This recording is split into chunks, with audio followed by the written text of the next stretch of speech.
The Love Life and Lose Weight podcast will teach you the art and science of changing your habits around food. If you know what to do, but can't figure out why you're just not doing it, this is the right podcast for you. I'm your host, Advanced Certified Weight and Life Coach Heather Beardsley. I've helped hundreds of women just like you figure out how to think and eat like a normal eater, lose weight, and love life on the journey to goal weight and beyond. Hi, welcome to episode 105. Today, I'm going to talk to you about how if you are on your journey to lose weight and get to your goal, you're going to have to face a transformation from focusing on self-control to get there to self-trust in order for your weight to whatever you get to be sustainable, for you to stay there. If you have felt like the only way you can lose weight, and most of us, at least starting our weight loss journey a number of years ago or even decades ago, we're told, well, you've got to pay attention, you've got to be very controlled, you've got to be disciplined, and you've got to eat differently, which of course is always true, no matter how you come to this point to change your habits around food. But relying on this idea of self-control to always monitor yourself and get there is going to exhaust you if you rely on it. You're at some point, you're going to have to switch over into self-trust. And I want to really talk to you about what this means. You're not lacking self-control for most of the women that I coach. They are very controlled. They show up with a ton of skill sets, a ton of awareness, a ton of discipline already. And they're very good at that. The problem is they're relying on this self-control to make them feel safe in what they're creating for their weight. So much of creating change around your weight will be met with, and can I stay here? Can I keep this? Will I regain? So what happens is that creates fear. Of course, nobody wants that. And the first thing the brain will offer you and how it rationalizes how to get sustainability with your weight is it locks down on your self-control. Okay, well, you can't go back to how you used to be. You got to lock it down, right? You always got to monitor and there's no slipping. That's self-control. And I want to really take a microscope and look at what we're talking about here. Finding safety around the changes you are creating in your weight requires safety in your body, right? Because the body has a say in your food, right? Like your body will let you know if you've not had enough to eat. Your body will let you know if you've had too much to eat, right? The body has a say. There's also safety around decisions around food. We all know when we dip into diet mentality of restricting what we allow ourselves to have, there can be rebellion, right? Because inner self wants to feel as though she has a say in what you choose to eat and what is permissible to eat and the kinds of food that allow you to stay at your desired goal weight.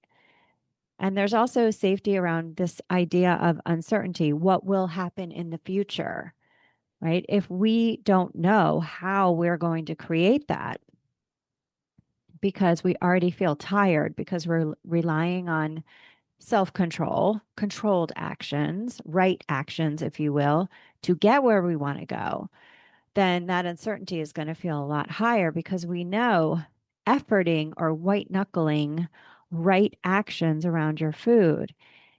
At some point, your ability to white knuckle and push forward and force yourself to do right actions to feel safe around food, that energetic reserve is going to run out.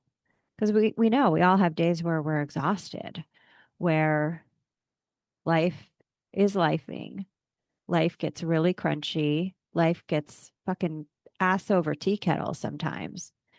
And we don't have the ability to reach for those right actions, that self control, right? Because life feels out of control. And so it's a it's a dicey proposition to rely on the self control. And many of us have been continuing to sort of over rely on that. Now, I'm not saying we're throwing the baby out with the bathwater here. We do need to be aware of what our limitations are on how often we can overeat, right? How much is too much in terms of what percentage full we're eating to, why we can't push past hunger too much, right? So these are all ideas that we're not going to throw away, but over relying on a script and an idea that we have to push ourselves to comply with right and wrong ideas of what we do or don't do. And that's how we feel safe. That is what has to change. Because remember, safety is a feeling that is created by how we're choosing to think about what we're doing. I'm going to say that again. Safety in your body around food, safety in your idea about will I regain, and safety around ideas of what will happen in the future is created not by right actions, but it is created by how we're choosing to think about what we do. Okay, so it's predicated on how you think about what you want to do and why you want to do it. So, Um, today, we're going to talk about how to shift that to an easier idea of shifting more towards self trust to find that safety in yourself. And you're going to stay connected to yourself while making decisions in real life. This is the difference between self discipline, self control to find safety versus self trust. So think about it. When you rely on self control, right? That's you're sort of ordering yourself of what to do and not to do. And those orders come from this idea of like right actions and wrong actions that usually originate outside of yourself. These are conditioned ideas of what is the right food to eat, when is the right time to eat, what is how much to eat, how much not to eat from the diet culture at large, maybe the voice of your mother, maybe the voice of magazines you read in the past, maybe some old outdated ideas of this is too fatty, right? You should be eating different foods. And when these, so you've got to take a look at your programming about where these ideas of right actions are coming from. When we shift from self control to self trust, what that means is trusting that we will look at ideas of what keeps us safe around our weight. We're going to look at it and we can adopt some of those as our own and we can throw others away. So, this self trust is this idea of I'm going to look at what I'm doing or not doing. I'm going to take responsibility and adopting what I feel as though is right for me, and then I'm going to act in agency from myself, from internal ideas about what is right or what is wrong. So let's talk about why this idea of self control feels so necessary. It develops for a reason. And so it's very normal to have this. For most women, it started with genuinely good intentions, right? We want to get it right. We want to get an A on the test, right? And we want to do dieting right. We want to make sure we lose weight the right way. And we want to do it healthy. And we want to do it fast, right? So we are out there in the world looking for direction. But what we're really doing is we're looking for safety. Tell me what to do so that I can feel confident that what I'm doing is the right thing. So we're sort of outsourcing our idea of safety from what's right for us to just tell me what to do. And sometimes this lines up and it works fine. There's no disconnect there between, what's out there, the advice that's out there about how to do it, X, Y, and Z, and you adopt it and it's fine. And if that's the case for you, it's no big deal. But for many of us, former restrictive dieters who are looking for freedom from that, we see the disconnect.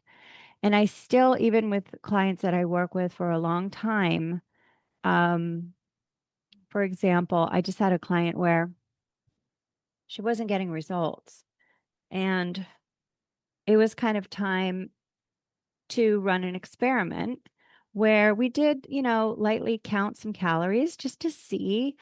And I don't normally um, advise counting calories, but it is a tool to use for one way to kind of measure, all right, how much fuel are we getting? Are we really underestimating our fuel? Are we overestimating our fuel? And let's see where we're at. And it turned out that my client was surprised that no surprise, that her calorie count was higher than what she thought. Even on days when she thought it would be less, it was a little bit more. There's some foods that just are denser in calories than we might imagine it is, or those little snacks during the day that we don't think too much about. They add up and they kind of put us over the idea of, your total energy expenditure in calories, where you're eating more than what you're burning, which explains why you're not losing. And when we really looked at, okay, why are you fueling at that level? What we discovered was there's these ideas of like, well, I'm trying to lose weight, so I shouldn't have something like a cookie. I shouldn't have that. And psychologically, this is all happening underneath our conscious awareness usually. These are just little thoughts and reactions and actions happening so quickly.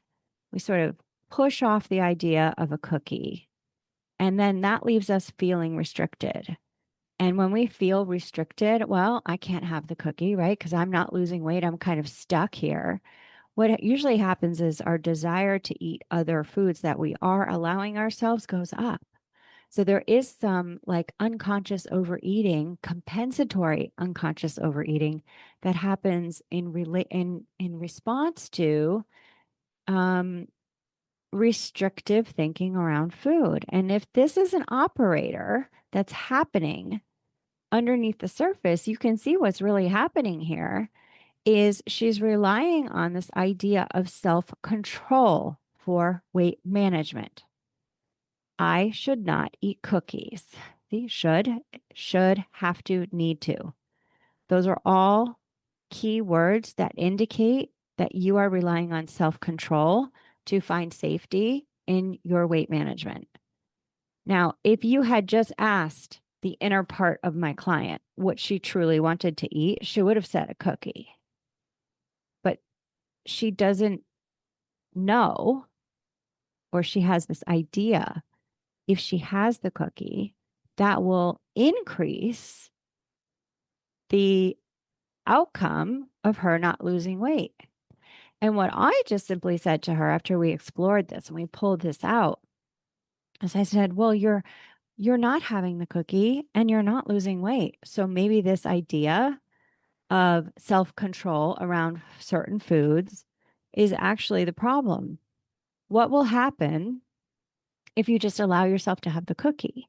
You might have more receptivity because you are emotionally satisfied with the choice to have the cookie, that like inner self is willing to eat a little bit less. And maybe that's how we get the calorie count down a little bit. So you see, a lot of this work about moving from self-control to self-trust is very like underground. And you have to really dig for these ideas of like, why am I making the choices that I'm making? Are these coming from outside ideas of wrongdoing and right doing around my weight? Or are they actually coming from what I want to do? And the truth is, with my client who is now going to experiment with you know, planning for and having some cookies. We don't know what will happen. So this idea of like I want to have safety and like reassurance around my weight is just isn't a thing. You're going to have weeks where you're not sure how it's going to work out, but you're going to have to throw off these ideas of false safety around getting to your weight if you really want to move from self control to self trust. If you want to be free of plaguing restriction, right? This idea of like, I can't get where I want to go, this frustration, this feels hard. These are all hallmarks of relying too much on self control rather than self trust. So we begin outsourcing our decision making because we're looking for safety. We're looking for reassurance that we will get where we want to go. So we outsource our agency to these outside ideas of right doing and wrong doing around food. And instead of learning how to trust how our body responds when we are in control, right? You start looking outside yourself to determine what right actions are. Well, if I just eat the right amount of calories, I will lose weight. And the truth is, like, that's probably true to an extent. But how long can you just tell yourself right calories is the way that you want to live your life? That it has to be reconciled because there is this part of you that wants to be in charge and have agency and freedom around food, food freedom, right? Choice and agency around your food. How can I have the foods that I truly want to eat and reach my weight goals? And so many of you have given up this idea that you can do both. And what I'm here to say is if you just move towards self trust, I promise you, you can have the best of both worlds.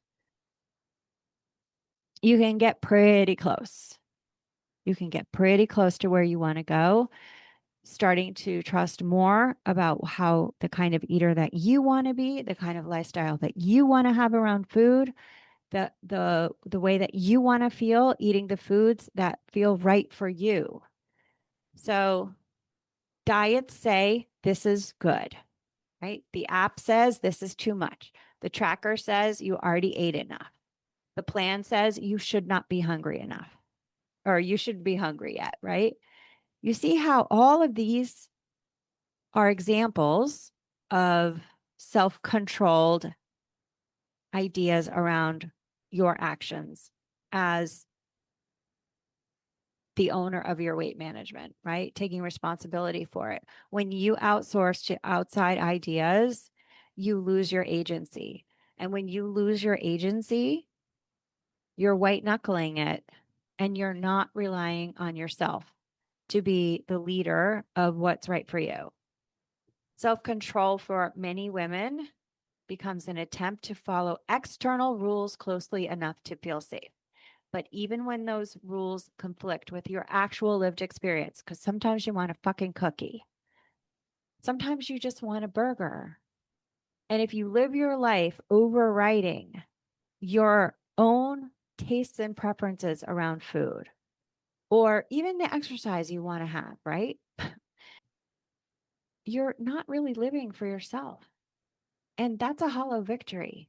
You can get all the way to your goal weight relying on outside ideas of right actions and wrong actions about how do you get to your weight, but whose life are you living? It's very rare that I find, well, I certainly don't work with anybody who's used diet mentality to get all the way to her goal weight.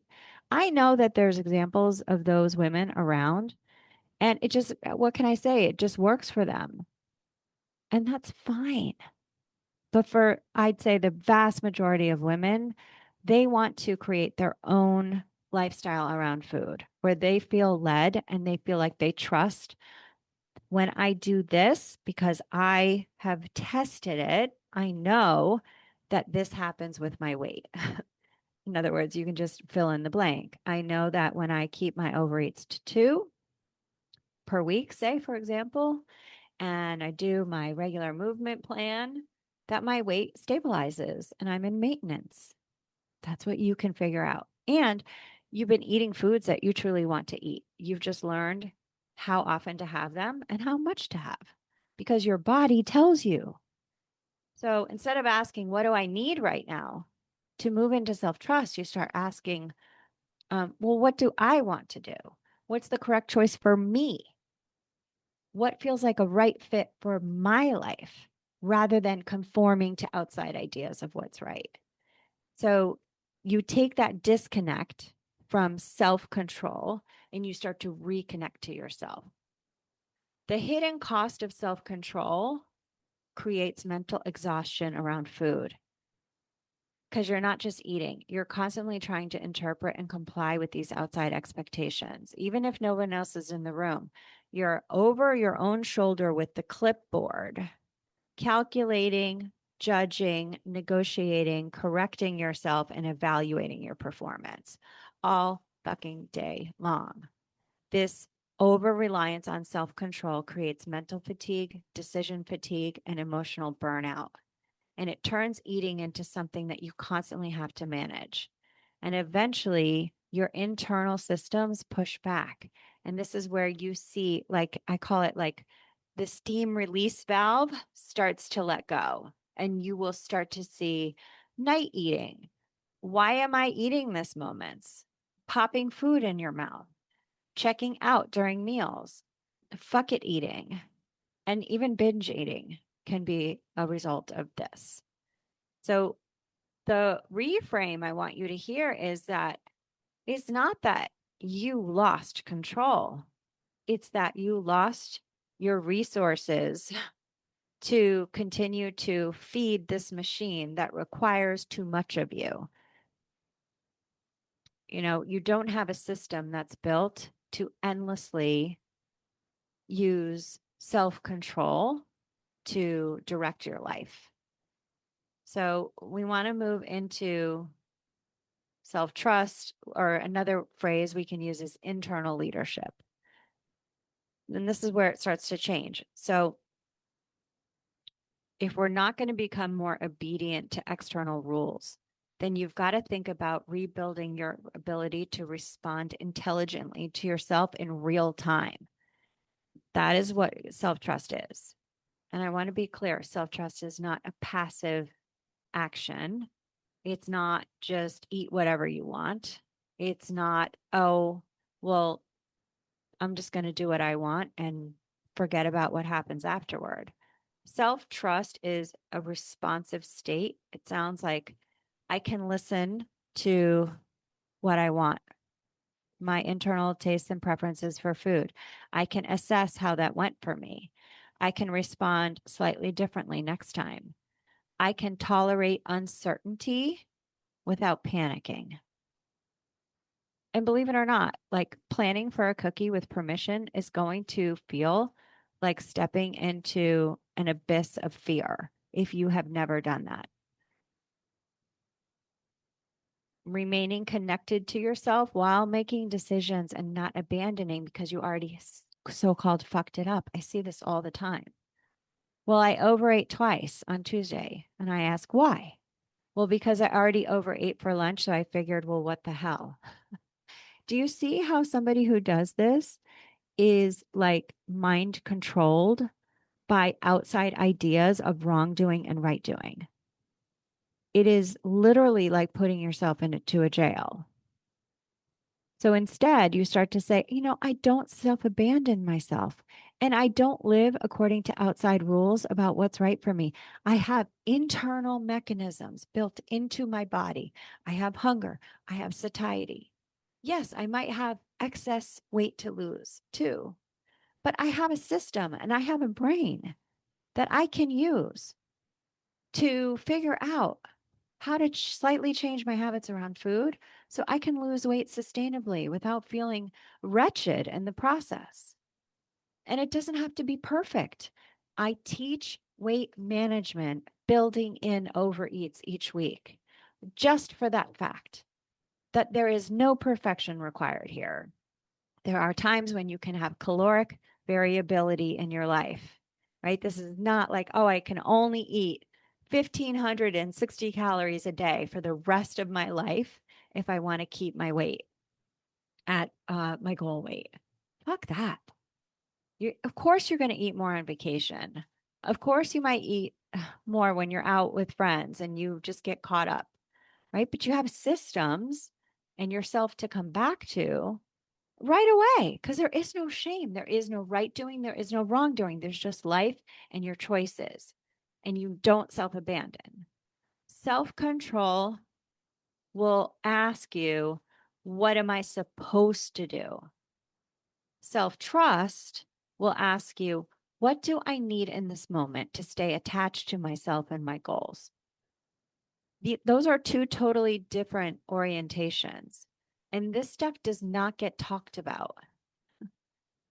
This is the ticker tape running in your mindset that creates your internal experience of your life. And if you are constantly attached to what am I supposed to do? Like, think about the quality of your life there rather than self trust, where you're internally saying, well, what would suit me best? Okay, this day has gone completely in a different direction than I thought it would go. How can I save the day that I have? How can I make the best of this? How can I get back on my feet after I slipped up? That sounds so much better to be internally regulated like this rather than, well, you fucked it up now, and the shame and the spiraling that happens afterward. I want you all to really commit to freeing yourself from this self-imposed jail of self-control. So let's translate this into what this looks like during an actual meal so you can kind of see tactical ideas of what moving from self-control to self-trust looks like. So the decisions you make with food are happening during the meal itself, not before and not after, during. Okay. This during the meal is where I see so many women go like unconscious from their food or they go into automatic mode. You sit down, you start eating, and you emotionally or mentally check out. And then after the meal, after you've eaten, now you're analyzing and running like a Monday morning quarterbacking session about all your right and wrong actions when you were eating your meal checked out, thinking about what you should have done or shouldn't have done. The moment that your body was actually giving you feedback, you weren't like really present for it. And I think I know why this happens. It's because we're so attached to self-control for so much of the day that when food is actually going into our mouths during the time when this is like has the most benefits for you to pay attention, you actually check out because you're desperate for relief from self-control. So what I want to offer you is let's stop thinking about weight management when we're not actually eating. And the only time I really want you paying attention to your eating is staying right with yourself for every bite of your meal, just like I talked about on the last podcast. If you haven't listened to that one, go listen to it. This is the Pareto principle of sustainable weight management. Let's not spend time thinking about weight management when we're not actually eating. The reason why I offer the planner that I created for you and to plan your food is not for you to do some bullshit idea of like right foods to eat or right amounts to eat. In fact, don't even put any amounts on there. If you're putting amounts on your plan, you're pre-deciding from self-control how much you should have. There's that word, should again.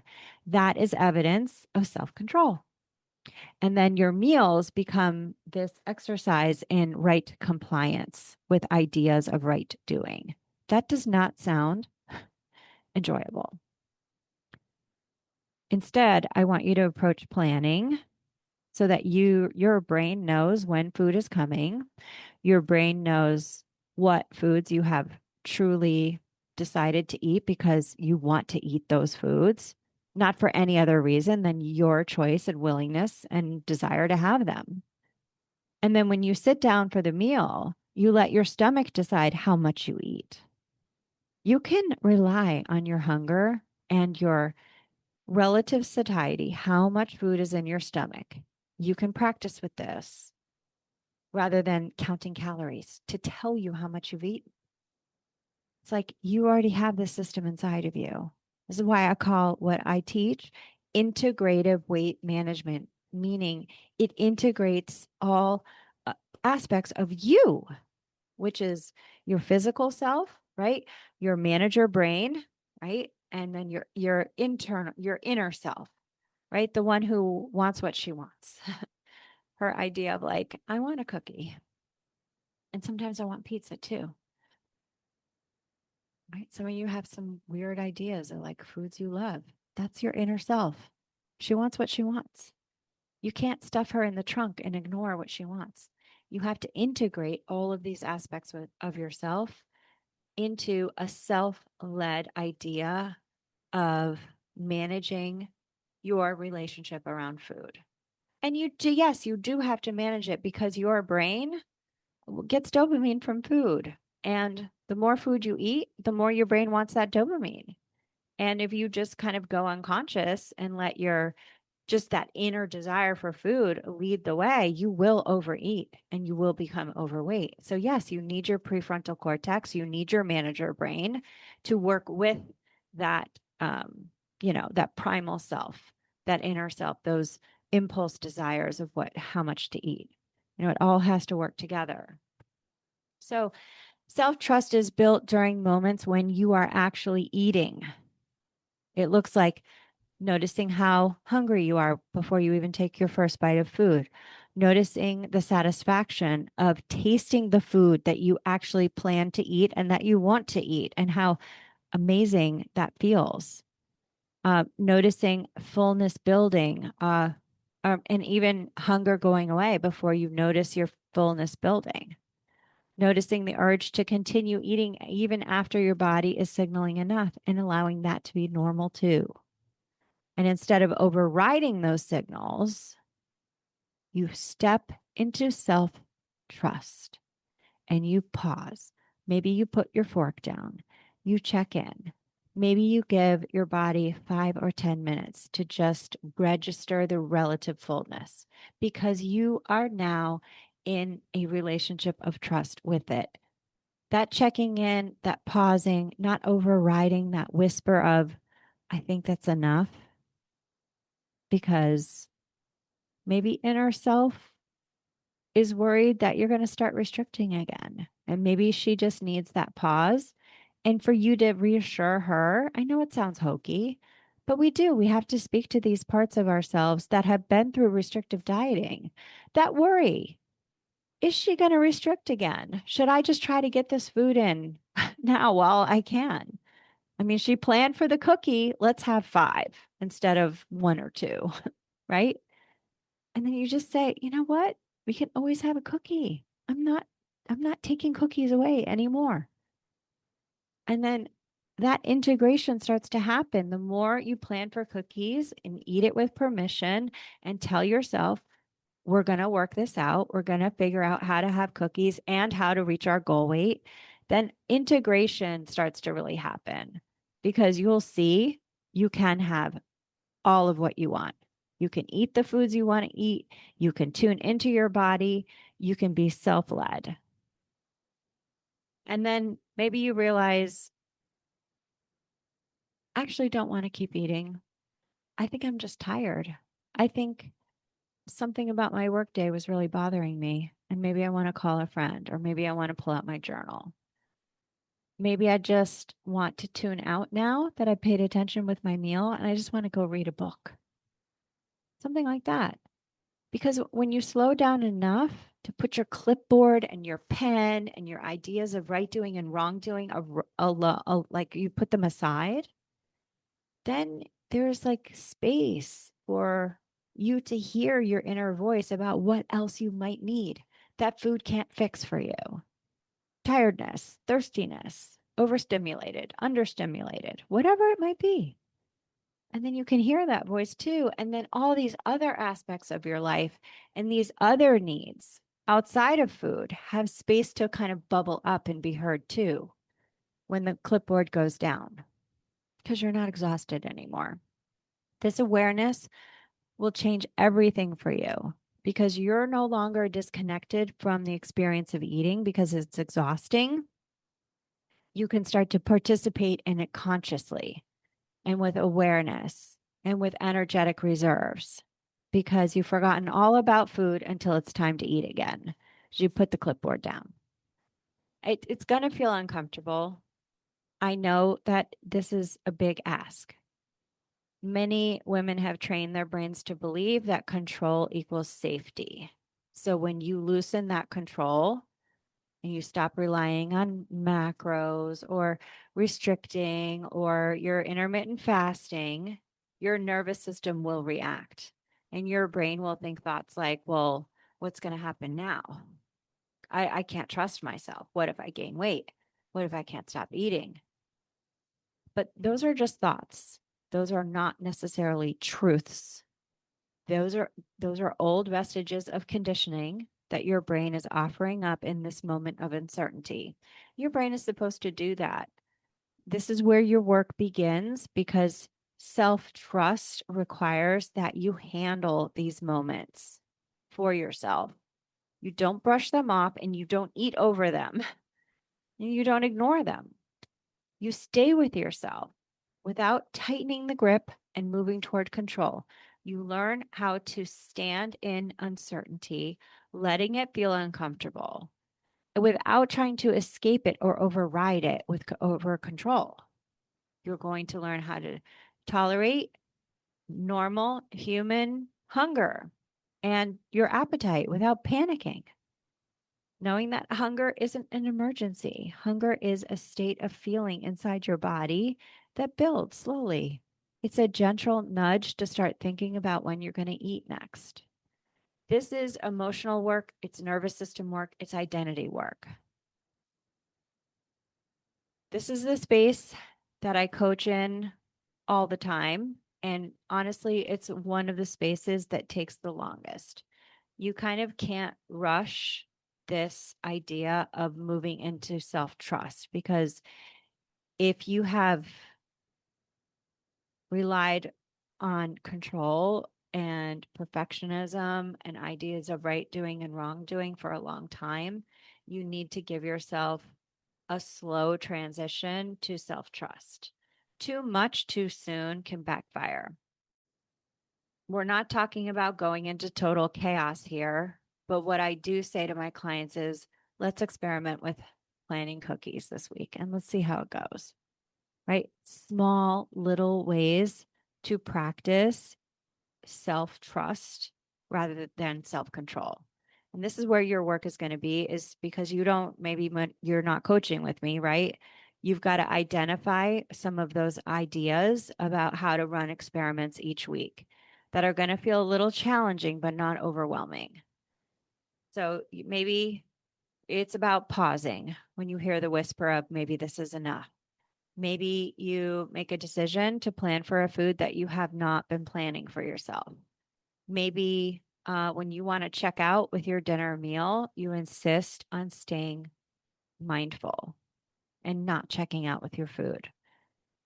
A lot of you know how to make a plan, but very few of you have practiced enough the skill for how to stay present with yourself while executing the plan.